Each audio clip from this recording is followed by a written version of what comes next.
Hey there, I'm glad you guys liked my last post about the weird calls we get here at Greenbrier 911. To answer a few questions, we don't have a SWAT team here in Greenbrier.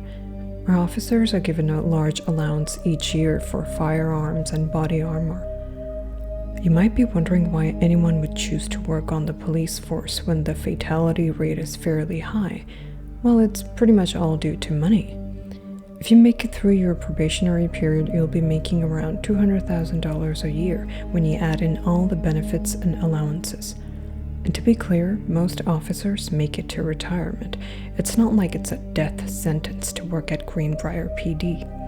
Unfortunately, I got carried away reading your comments and arrived to work at 6:01 p.m.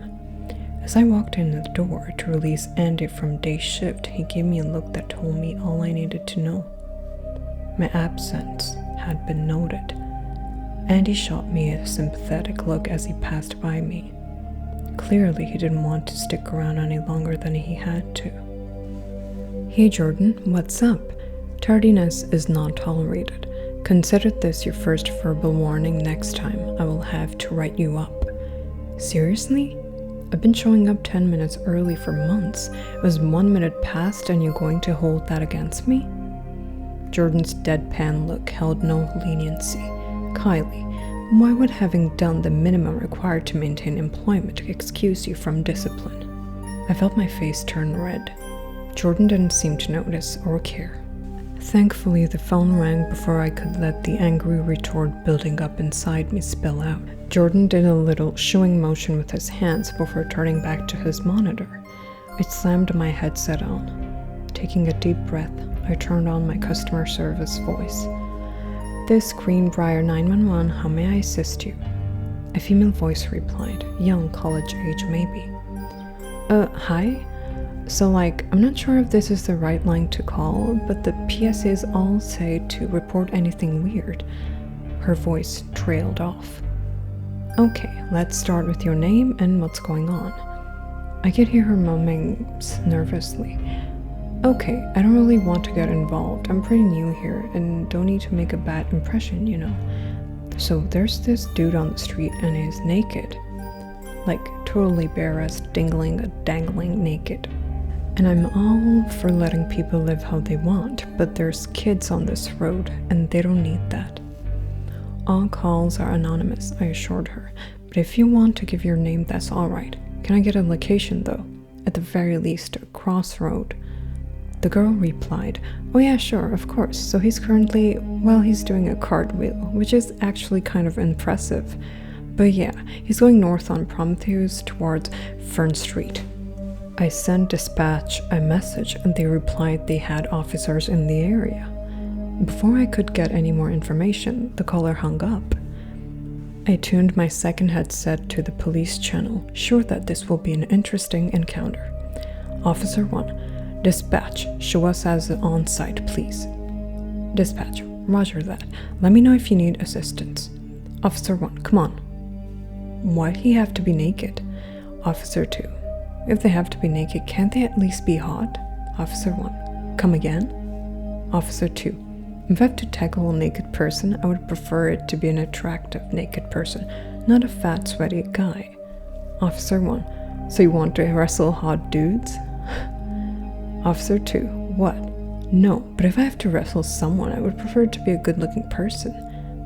Officer 1, you need a girlfriend or Jesus, probably both. Officer 2, shut up. Let's just get this guy off the street. Why is he so sweaty? Officer 2, oh shit, did you see that? That was a perfect backflip. Officer 1, you worry me sometimes. Hey, Greenbrier PD. Hold still, sir. Officer 2, sir, you are naked on a public street. Let's get you somewhere private so you can explain what's going on. To live on the street. Officer 1, hey, no headstands. Stop that. Do not approach us in that manner, sir. Officer 2, sir, if you do not comply. Stifled laughter. Sir, don't make me tase your dingleberries. Officer 1, damn it, Connor. Can please behave? I jump as an explosion rips through the headset. I frantically tune back in my free hand on the radio to dispatch. Officer 1, The fuck was that? Connor, are you good? Officer 2. Yeah, I mean, not emotionally, but physically I'm fine. Did he really just pop? Officer 1. Like a motherfucking balloon. At that point, they called in EMTs and detectives. Despite a thorough investigation, they never found a DNA match for the naked man, nor did they find any explosive residue. I think Jordan was attempting to give me a cold shoulder as a punishment for being late. Honestly, I enjoyed the lack of interaction between us, at least until the next call came. Greenbrier 911, what's your emergency? The clock read 5:05 a.m. Another hour, and I would have been clocked out. Hi, there's this creep walking around my backyard. Could I get someone out here to chase him off or take him to jail? Yes, ma'am, of course. She gave me her address and I sent a message to dispatch. Okay, ma'am. The police have been notified. Could I get a name and any details while we wait for them to arrive? The woman was surprisingly calm. She sounded more annoyed than scared that there was a stranger in her yard. I'm Adeline Joy. The motion lights woke me up. I don't have to be up for another hour, so I tried to go back to sleep.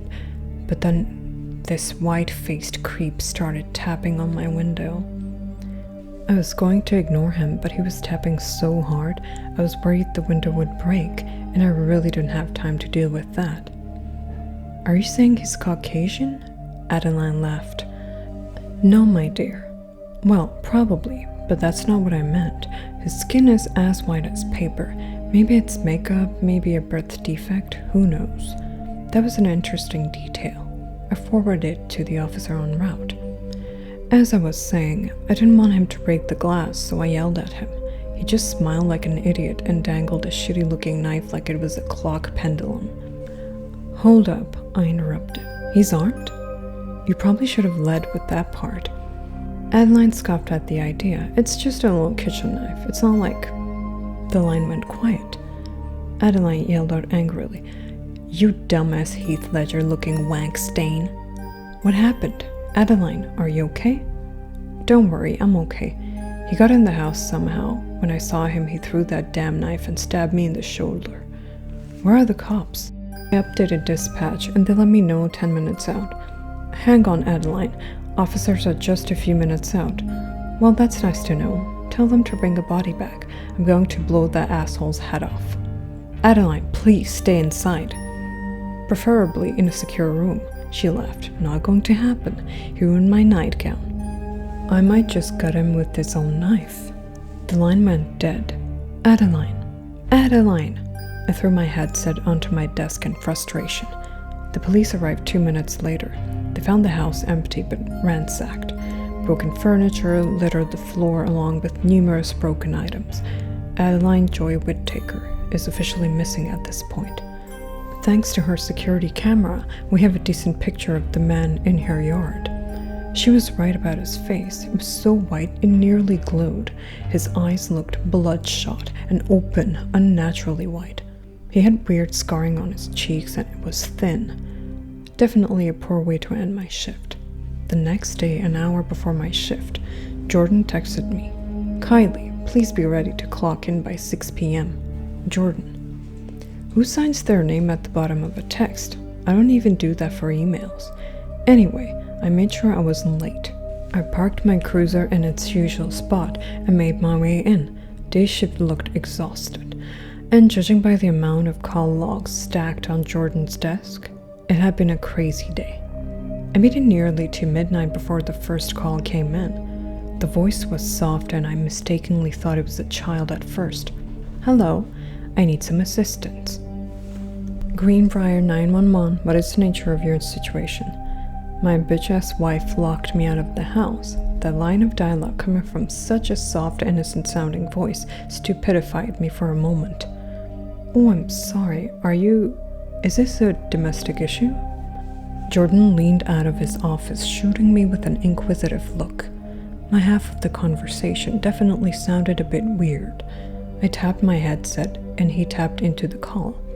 Just as he did, the soft little voice replied, like a domestic assault? Of course not. I'm locked out.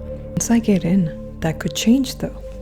Jordan's shocked face caused me to snort ever so slightly, but it was enough for the caller to hear. "Oh, you think that's funny, do ya? Yeah, you must be real tough." I quickly backpedaled. It was just a sneeze. It's allergy season. Like hell. You know something, Missy? I don't even want in my house, and I'm gonna come down there and teach you some respect. Do you hear me? He hung up.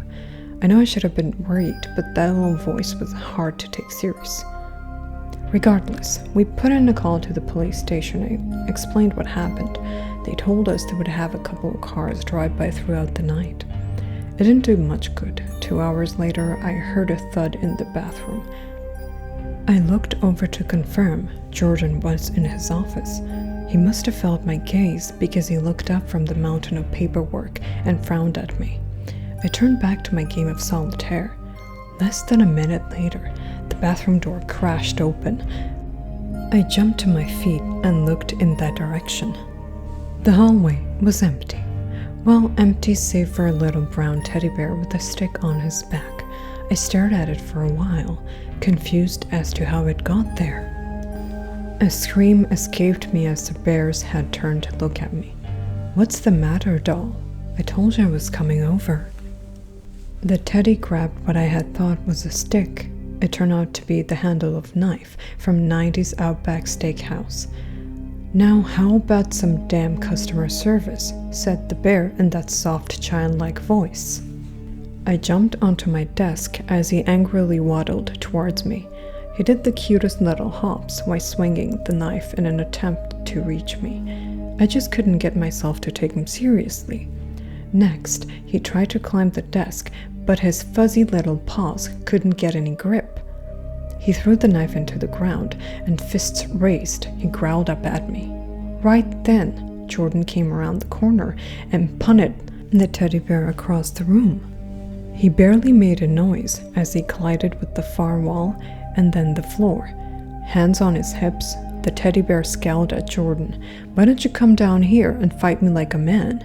The bear then raised his paws in a classic boxer stance. Jordan wasn't having any of it. He grabbed an empty file box and strode over to the bear, who instantly attempted to turn and run. His stubby little legs failed him, and Jordan scooped him into the box and taped it shut. "All right, let's get back on track. Kylie, monitor the phones while I put this outside for the police to handle." So, that was my night. Still not as hectic as day shift's raccoon fiasco, but busy enough for me. To be continued.